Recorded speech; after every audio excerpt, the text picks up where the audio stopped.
Alrighty, alrighty, alrighty. Or as Paul McCartney, I think, said in a couple of Beatles songs, alright, alright, alright. For the record, good stuff. Beck's Sapphire. I love Beck's, I love Lager, I love German beer. Sie German, Sie Bier. Sassenschluss, I know nothing. I see nothing. I hear nothing. Smooth taste. 6% alcohol. Even better. I call this sanity juice. And if you were married to my wife, you'd know why I call it sanity juice. And as my friend here on YouTube, Long13 Hair, says, cheers, bitches.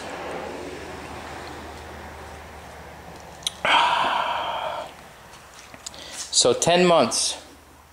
10 months I've been fucking around with this bike. Anybody who's watched a couple of my videos knows. 10 months. Ups and downs, trials and tribulations. But I can now say that I'm 96% done. With the exception of a couple of little things I have to adjust. 96% done. And no, those are not spare parts from the bike. My bobber, my bar hopper, my project, my winter project, which turned into a spring project, and then a summer project, is just about complete. And it may not be perfect. In fact, it's not perfect. It's far from it. But I'm pretty proud of what I've done with my limited skill set and my limited tool set. So without further ado, here's my bike. What do you think? Pretty awesome. Of course, I mean the black one, not the green one. The green one is, I don't know what that is. That's my bar hopper. That's my bike. I will not get pulled over for DWI on that bike. The pipes are not too loud on that bike. And I cannot go too fast on that bike. 10 months of work, and there you go. What do you think? Leave your comments below. Nah, just kidding. But I am 96% done. Could even be 97, I don't know. This is almost like a reveal, so I'm trying to make it climactic. But I'm not very good at that, so here we go. With the exception of a couple of adjustments, I give you my 10-month-long bar hopper project. There you go. That's it. 10 months. It took me 10 months. Although I have to say, a few of those months I didn't bother working on it because I was either busy or it was just too damn cold out here. But that's it. It does start. It's extremely loud, which I love. I mean, it is absolutely wake the dead loud. Wake your neighbors loud. I love it. I'm sure I'll get pulled over with those pipes on there. And I'll start it up in another video, but I can't right now, and I'll show you why. But I did these, painted the fenders myself. Are they perfect? No. Now there's some orange peel in there. You know, it's not great, but it's the first paint job I've ever attempted on anything like this. Any finished product, any part of a motorcycle. And I did it with spray cans. I didn't use Krylon. I used professional, you know, DuPont chroma-based paint, so it wasn't cheap. So I know I used the right materials, but it was a spray can. And I had to rush it because the bike is so dusty from sitting. I had to rush it because, as you can see, I'm packing to move. This is not my garage. I'm much neater than this, but we are. This house is sold, and we're getting ready to move. So between packing boxes and taking everything down off the walls, over the last 7 days, I've been trying to work on this thing because I don't want to trailer it out of here into our next house, which, by the way, we don't know where that's going to be yet. I want to ride it out of here. So I spent like 2 hours on this, and then I'll go back to packing, and then I'll spend another hour or two on this, and I'll go back to packing. So the front fender got kind of rushed, but I think it came out pretty good. The rear fender I thought came out really good. That was rushed as well. The clearance here is really good, not too high. I had struts on the back. If you remember, I changed them out to shorty shocks. These are Burley shocks. I wired the signals in. All the wiring works, all the lights work, everything works nice, good. The tank I sent out for paint took quite a while to come back. That's a story within itself, but I won't get into that. Bottom line is I got it back. Looks pretty good. It certainly is what I wanted, exactly, in terms of the color and everything else, and it matches, you know, the rest of the bike. The copper and black theme. Needs a good washing. There's a lot of dust on it. The chrome on the wheels has to be polished, that's for sure. But overall, this is really almost spot on in terms of what I wanted it to look like.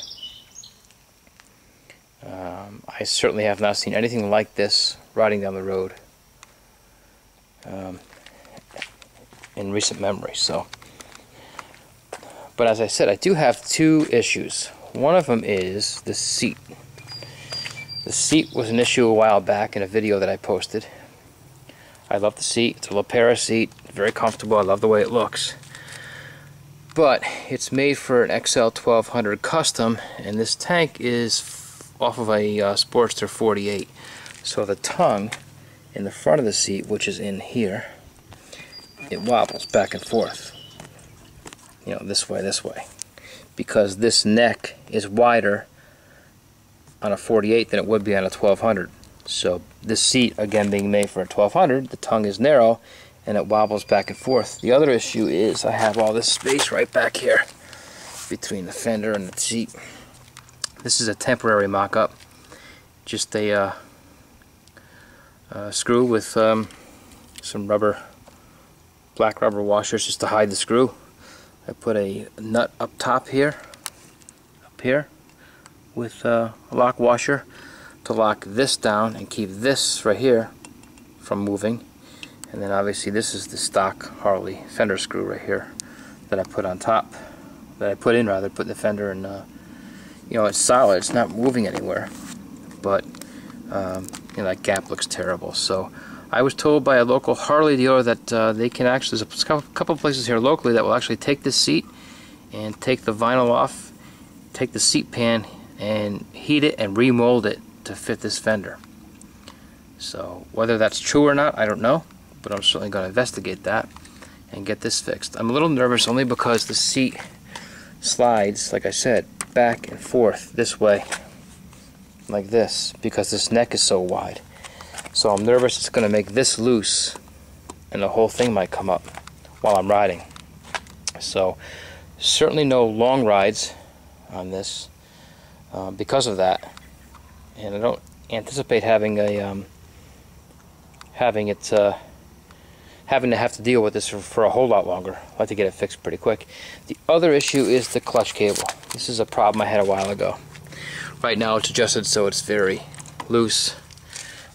If I go back down here again and let's see, do this, obviously it gets looser. And then if I go the other way, it's going to tighten it up a bit, which is what we want. But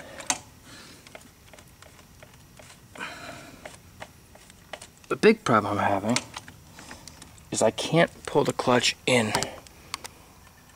It's really, I mean, first of all, there's a lot of play here, but it's really tight. And I had this problem a while ago, and I just thought it was an issue in here. But as I pulled this apart and looked at it, it appears everything's put together right. I adjusted this screw here, this clutch pack, and turned it so it just started the seat and turned it back a quarter of a turn. That's it. So I think it's adjusted right, but I can't see where this would be installed wrong. But yet I can't get the clutch. I mean, I'm pulling it in all the way right now and nothing's happening. I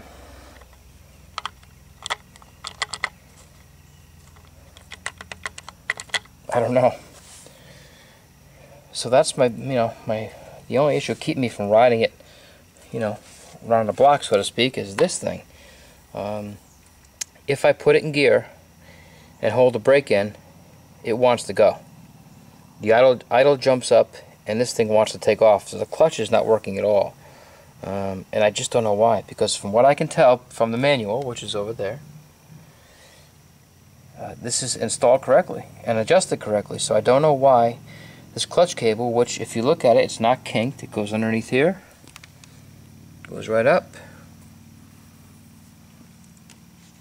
here to the handle. I mean, it's not, there's no bends, it's not kinked, it's not too long, I don't believe, it's not too short, certainly. Boy, I don't know, I'm a little stumped here. So anyway, this is it. Again, I'm pretty happy with it. I can't start it now. This is all open, so I'm not going to start it now. But it's loud. Trust me. It's nice and loud. I love the way it sounds. Got the tank lift on here. I love the way this looks, all opened up in here. Again, I'm happy with the way my half-assed paint job came out. I think it looks good. I just have to get this issue fixed. So if there's anybody out there who, and I know there's a few of you who are really good mechanics who've probably had this issue before, or at least can see what's going on here, any suggestions would be great. Because I'm at a crossroads here, or at least I should say a dead end more than a crossroads. I don't know what the issue might be. So anyway, that's the bad news. But listen, I'm not going to be the bearer of bad news. I'm going to be the bearer of good news and say that this thing is almost ready to fucking ride. And I'm ready to go.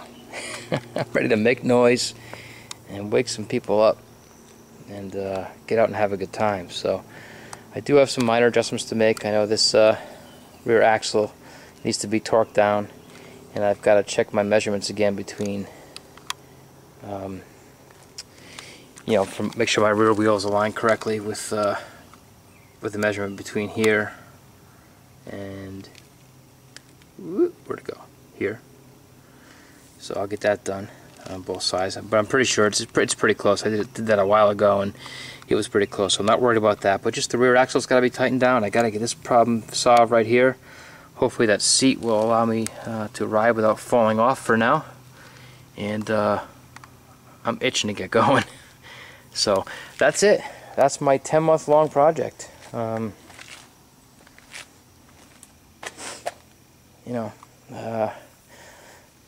hoping somebody can help with the clutch pack, and then once I get that fixed up and start riding, I'm going to make a video on just the